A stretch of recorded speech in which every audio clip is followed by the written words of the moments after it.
the fastest way to steal someone's property is not with a shovel. It is with paperwork that everyone else believes. I knew something was wrong the second I heard the sharp crack of a wooden post being driven into the ground outside my bedroom window before sunrise. The sound echoed through the quiet neighborhood, followed by the low rumble of a diesel pickup and the steady beep of construction equipment backing into position. When I stepped onto my front porch, the cool morning air carried the smell of fresh-cut lumber mixed with damp grass and wet concrete.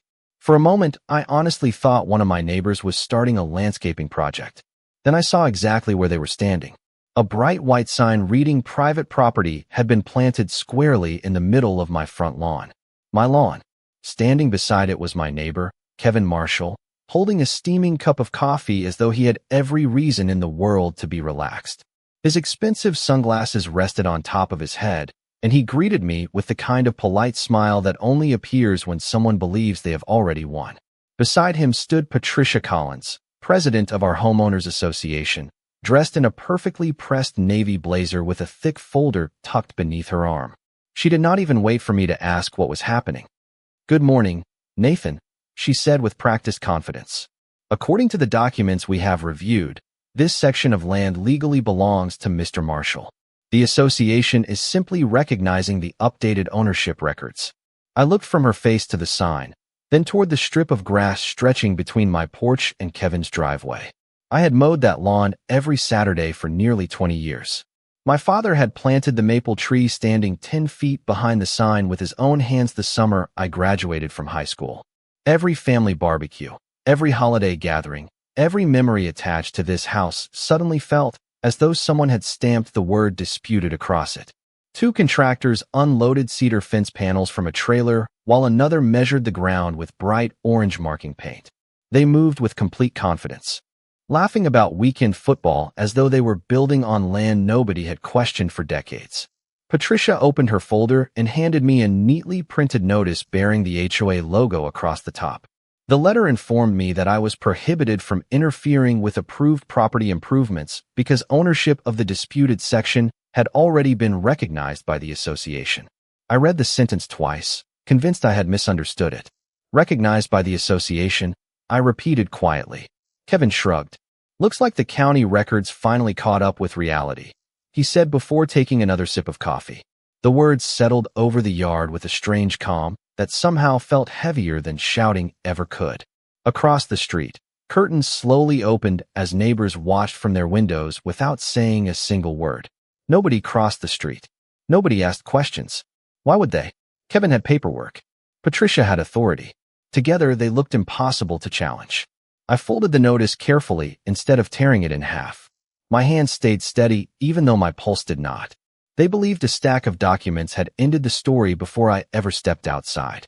What neither of them realized was that the same legal system they were hiding behind was about to become the one place where every page they trusted would be examined line by line, under oath, by someone who cared far more about evidence than confidence. I stood in the middle of the yard until the contractors packed away their measuring tape for the morning and drove off to another job. The fresh tire tracks pressed into the damp grass looked almost permanent beneath the rising sun, and the new white sign cast a long shadow across the lawn my father had cared for every weekend until arthritis finally forced him to hand the mower over to me. The neighborhood slowly returned to its usual rhythm. Garage doors opened. Children waited for school buses. Lawn sprinklers clicked back and forth across perfectly trimmed yards. Everyone acted as though nothing unusual had happened. That was the part one found hardest to understand. My name is Nathan Carter. I am 42 years old and I have spent nearly 20 years working as a structural engineer designing schools, bridges, and commercial buildings across Ohio. My career has taught me one simple lesson that has never failed. Foundations matter far more than appearances. A building can look perfect while hiding serious problems beneath the surface. The same is true of people. My father, Daniel Carter, helped build many of the original homes in our subdivision long before the Homeowners Association even existed. He was not an attorney or a surveyor. He was a builder who believed that if you started with an honest foundation, everything standing above it had a chance to last for generations. I grew up following him from one construction site to another, breathing in the smell of fresh lumber, wet concrete, and sawdust while he explained why shortcuts always became someone else's expensive problem years later. When our own house was finished, he walked me around the property one quiet evening just before sunset. We stopped beside the old maple tree near the front yard, and he pointed toward the invisible line separating our lot from the neighboring parcel. "Nathan," he said, "paperwork may change hands, but the ground remembers where it has always been." At the time, I thought he was simply teaching another life lesson. Standing in that same yard all these years later, I realized he had been preparing me for a day neither of us expected. After my parents passed away, I inherited the house along with every document they had carefully saved since closing day. My mother believed nothing should ever be thrown away if it involved the home. Every tax statement, insurance policy, warranty, receipt, mortgage record, and closing paper found its place inside neatly labeled filing boxes stored in the basement. I used to joke that our family probably had enough paperwork to rebuild the entire neighborhood. Now I was beginning to appreciate her habit far more than I ever admitted. I walked back inside, placed Patricia's notice on the kitchen table, and looked around the dining room, where family photographs still lined the shelves exactly as my mother had arranged them years before. Every picture showed birthdays, holidays, graduation parties, and ordinary afternoons spent in a house that had never once belonged to anyone except my family. Outside, I heard Kevin laughing with one of the contractors while another load of cedar fence panels arrived. He sounded completely relaxed, like someone making plans for a backyard barbecue instead of standing at the center of a property dispute. I poured myself another cup of coffee, opened the basement door, and switched on the old light at the bottom of the stairs. If my parents had taught me anything, it was that real answers rarely sat on top of the pile. They were usually waiting inside the one file everyone else forgot to open. I spent nearly 4 hours in the basement surrounded by cardboard filing boxes that smelled faintly of old paper, cedar shelves, and the dry dust that only gathers after decades of careful storage. Every folder carried my mother's neat handwriting across the front. Insurance, mortgage, taxes, utilities, closing documents. She had organized everything with remarkable patience, convinced that every piece of paper would matter someday, even if nobody understood why. By early afternoon, I had built 3 stacks across the dining room table, but none of them explained how Kevin suddenly believed part of my front yard belonged to him. I finally drove to the Willow Creek Estates clubhouse, carrying a leather portfolio filled with copies of my family's records. The lobby smelled of fresh coffee and polished wood while framed photographs of neighborhood events lined the walls. Patricia Collins was already seated in the conference room beside 2 other HOA board members.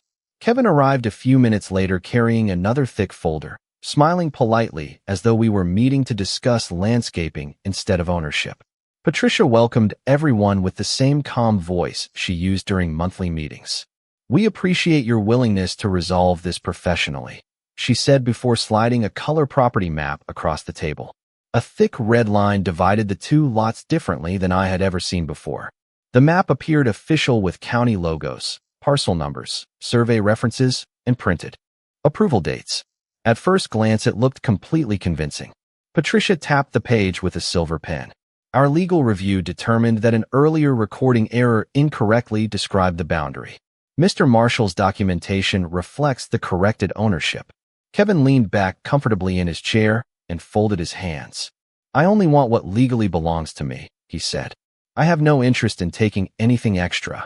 The statement sounded reasonable enough that anyone hearing it without context might have believed him immediately. I compared the map with a copy of my original subdivision plat that I had brought from home. Something felt different, but I could not identify it in that moment. The shapes matched.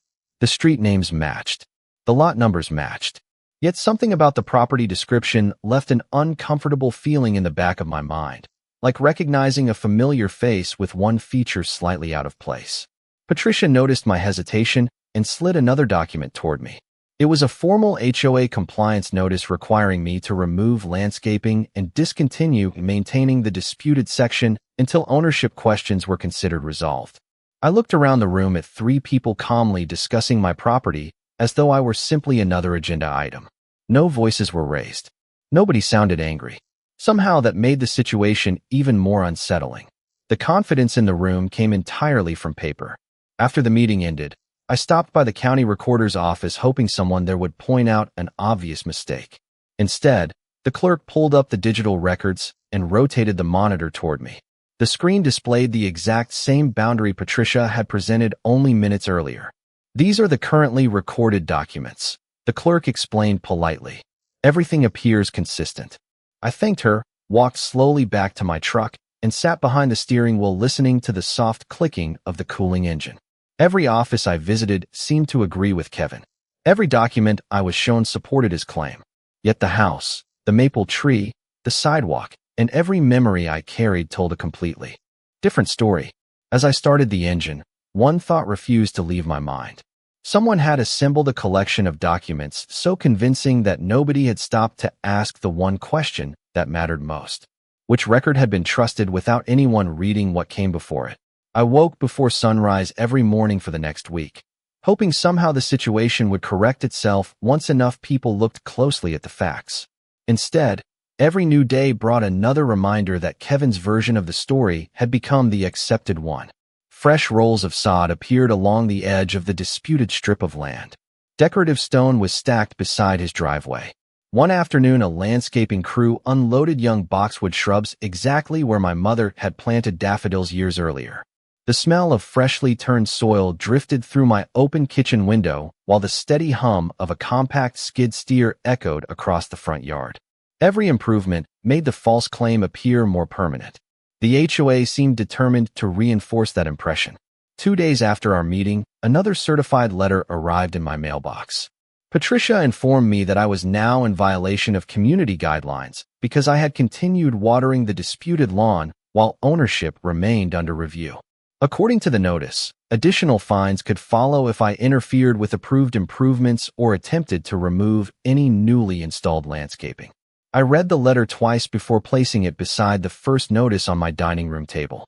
The growing stack of official documents looked intimidating, but something about them also felt strangely repetitive, as though every new page relied entirely on the assumption that the first page had been correct.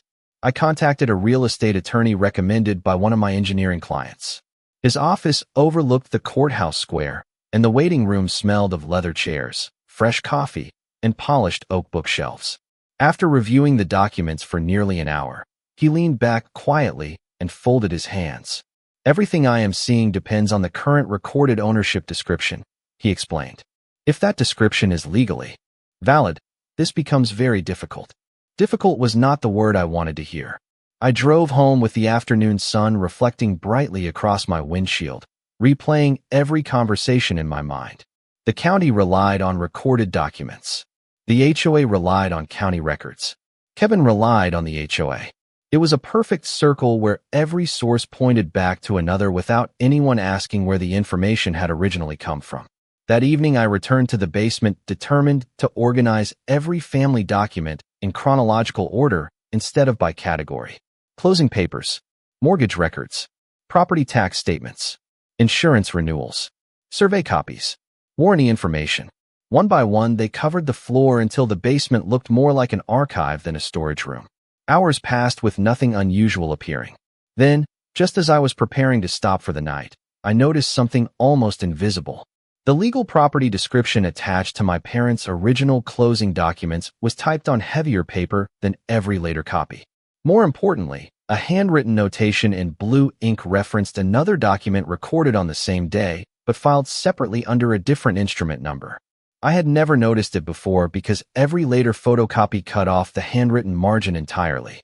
My pulse quickened as I compared the notation against the recorder's index one had printed earlier that afternoon.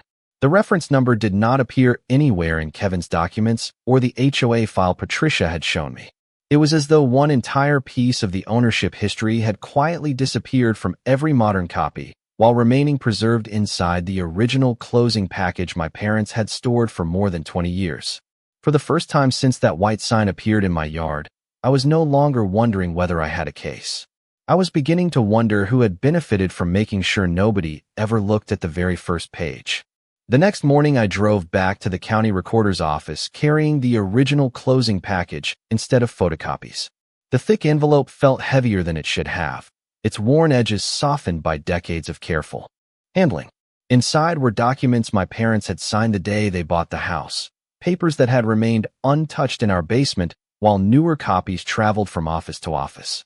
The courthouse lobby smelled of old paper, polished tile, and fresh printer toner, and the familiar echo of footsteps bounced off the high ceiling as people quietly waited their turn. I approached the records counter and asked whether someone could locate the instrument number handwritten in the margin of the original warranty deed. The clerk typed for several moments, paused, then frowned slightly. "That is unusual," she said quietly. "This reference is attached to an archived recording that was never included in the digital index during the conversion." She disappeared into the records archive while I stood there listening to the distant hum of file retrieval equipment. Several minutes later, she returned carrying a thin legal folder secured with faded cotton tape. She carefully unfolded the contents across the counter. The first page immediately caught my attention.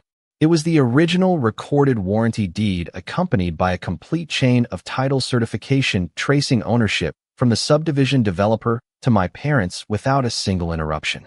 Attached behind it was an explanatory correction recorded on the exact same day, confirming that one neighboring parcel description had briefly contained a clerical drafting error before being officially corrected prior to recording. The correction explicitly stated that my property's legal description remained unchanged. Every subsequent transfer relied on that correction. Somehow, the later digital parcel summary displayed only the updated lot layout, while omitting the explanatory filing that preserved the ownership chain.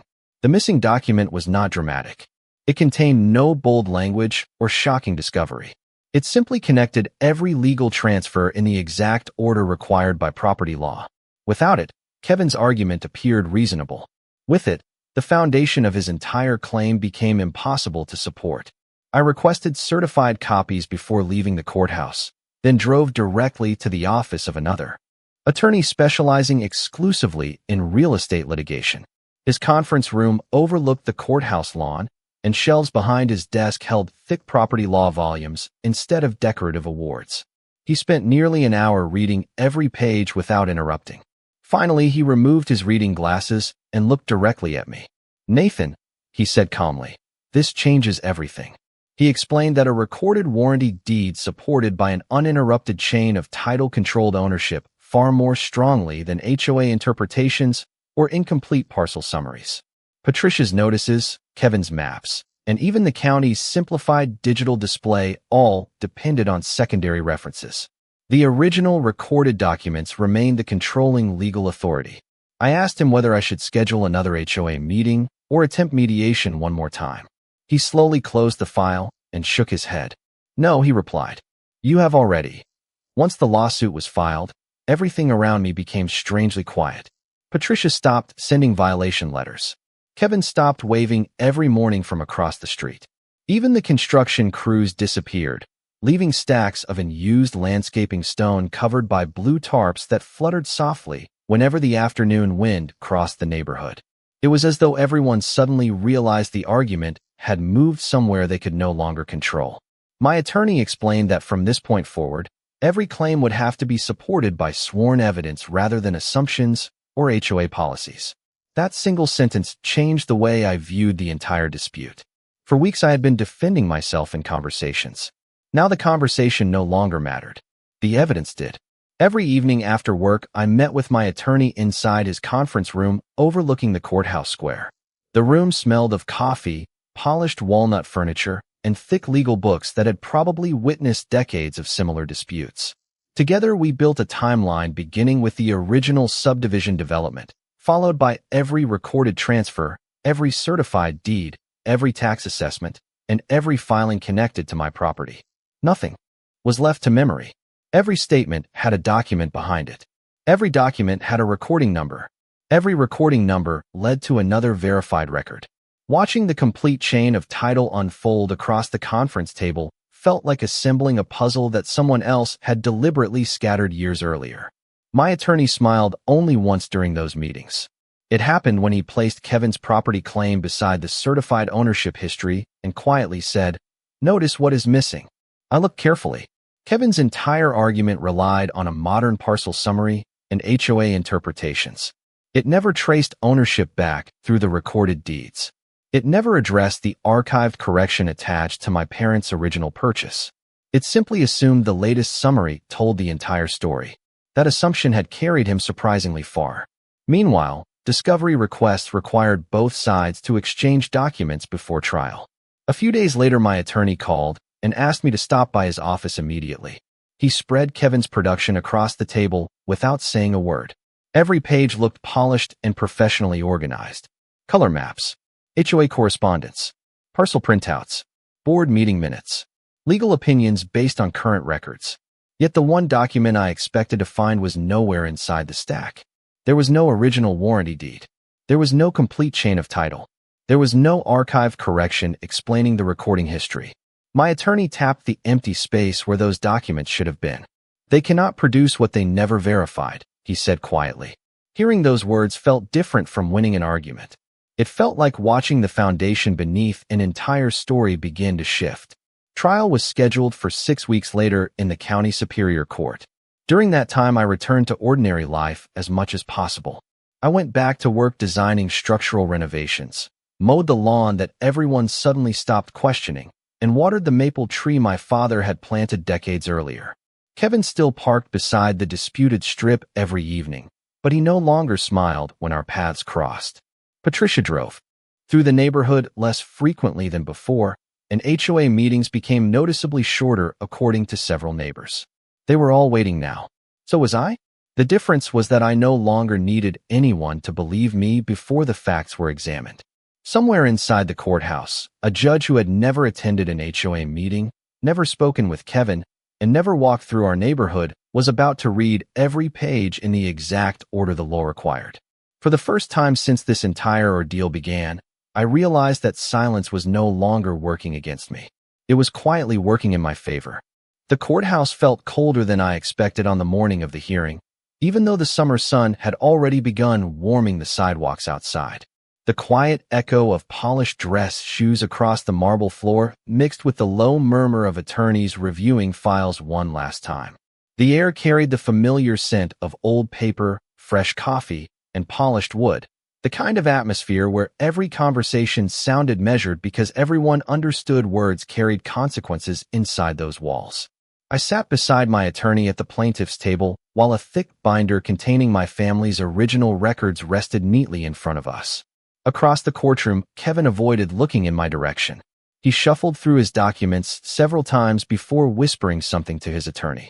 Patricia arrived moments later carrying the same navy binder she had confidently displayed during our HOA meetings, but this time her expression lacked the certainty I had grown accustomed to seeing. When the judge entered, the room immediately fell silent except for the soft rustle of paper as everyone stood. After opening statements, the judge explained that this case would not be decided by assumptions, neighborhood customs, or HOA policies. It would be decided by the controlling property records and the applicable law. Hearing those words immediately settled my nerves.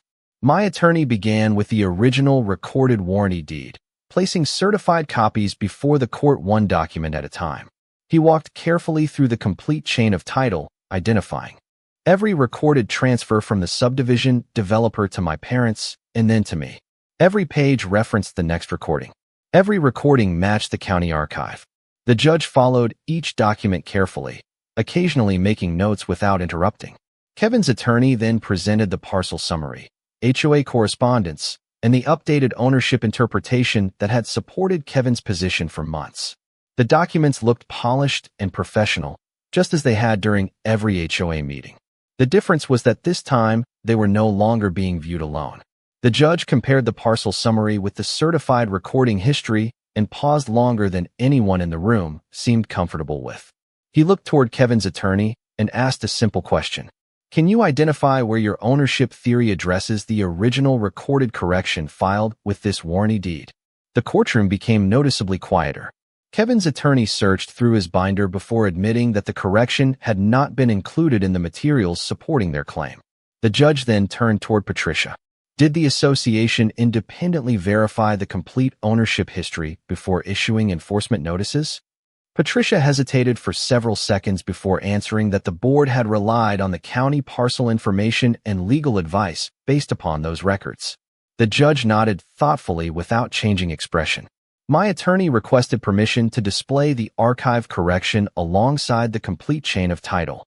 As both documents appeared side by side, the missing connection became impossible to ignore.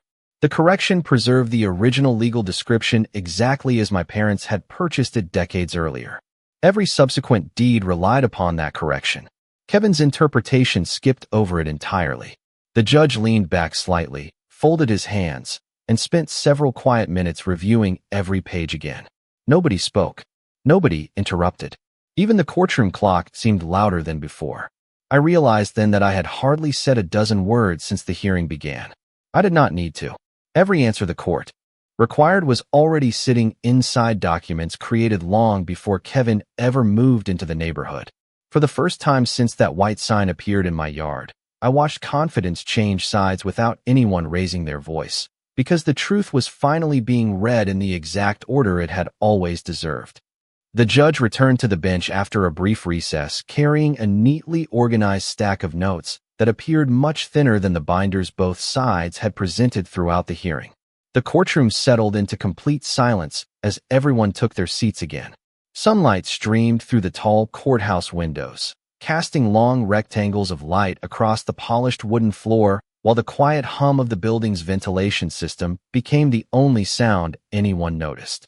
The judge adjusted his glasses, looked first toward my attorney, then toward Kevin and Patricia, before beginning his ruling in a calm voice that never rose above ordinary conversation. He explained that property ownership could not be determined by HOA interpretations, simplified parcel summaries, or assumptions drawn from incomplete records. Ownership, he said, followed the controlling recorded instruments and the uninterrupted chain of title supported by certified public filings. He carefully summarized the archive correction attached to my parents' original purchase, noting that it had never altered my legal boundary, but instead clarified a drafting issue involving a neighboring parcel before any later transfers occurred. The court found that every deed following that correction consistently preserved the same legal description attached to my property. Kevin's claim, while presented in good faith according to the documents he relied upon, was unsupported by the complete recording history. The HOA had likewise relied upon incomplete information without independently verifying the controlling legal record before issuing enforcement notices. The judge then spoke the sentence I had imagined hearing ever since this ordeal began. The court declares that Mr. Nathan Carter is the lawful owner of the disputed property as described in the original recorded warranty deed, and every subsequent valid conveyance. For a brief moment, nobody moved. The words seemed to settle across the courtroom before anyone fully understood their weight.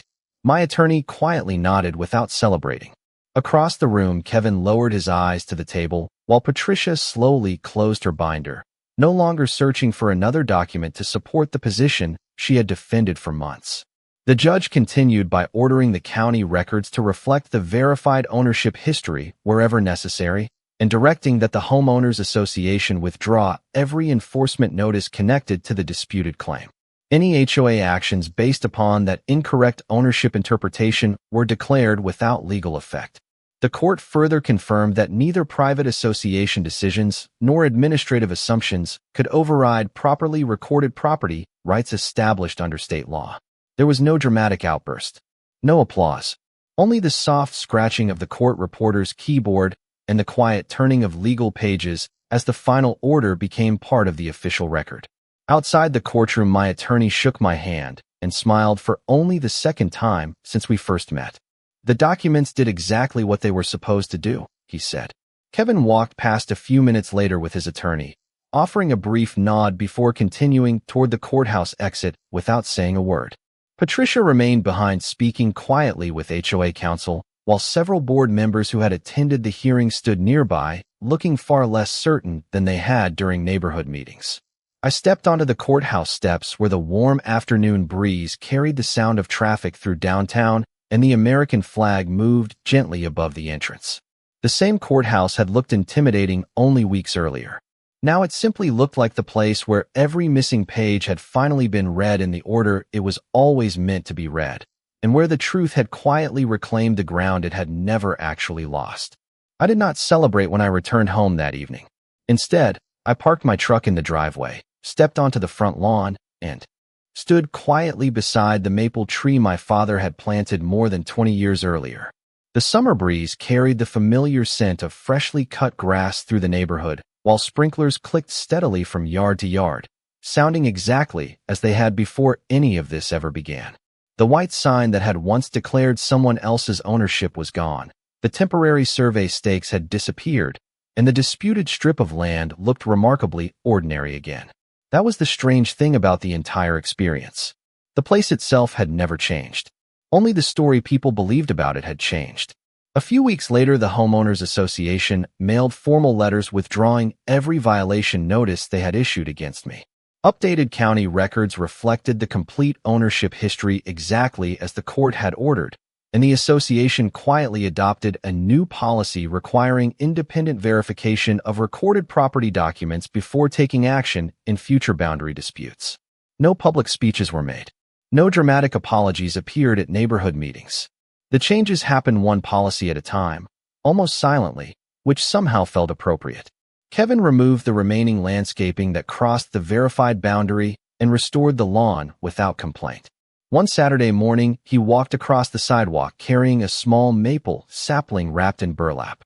He stopped a respectful distance away and looked toward the old tree that had stood between our properties for decades. "I thought maybe this belongs on my side," he said quietly.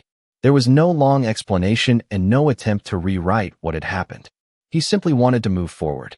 I accepted the gesture with a nod, and together we planted the young tree several feet inside his verified property line. As we covered the roots with fresh soil, neither of us talked about courtrooms, HOA meetings, or legal documents. We talked about rainfall, growing seasons, and how long it would take before the tree offered real shade. Sometimes that is what resolution actually looks like. Months later, I carried my parents' original closing package back into the basement and placed it inside. A new fireproof document safe. Beside it, I stored certified copies of the court order, the corrected county records, and every page my attorney had prepared during the case. Before closing the safe, I looked once more at my mother's careful handwriting across the old folders and smiled. She had never imagined those papers would someday protect the home she loved, but she had preserved them anyway because she believed important things deserved to be kept. Standing there beneath the warm basement light, surrounded by shelves filled with decades of family history, I finally understood that the greatest inheritance my parents left me was never the house itself. It was the discipline to protect the truth even when everyone else accepted the easier version of the story. Every Saturday since then, I have mowed the front lawn the same way my father taught me, beginning beside the maple tree and finishing along the property line that now exists exactly where it always had. Neighbors wave as they walk past, children ride bicycles along the sidewalk, and the neighborhood has settled back into the quiet routine that first attracted my parents all those years ago. Looking across that stretch of grass, I sometimes remember how easily confidence, authority, and incomplete paperwork almost convinced everyone that history could be rewritten. Then I remember what the judge proved with nothing more than patience and the right documents. People can misunderstand records. They can follow the wrong map. They can even believe a convincing story for a very long time. But ownership is not created by confidence. It is preserved by truth, and truth has a remarkable way of waiting quietly until someone is finally willing to read every page.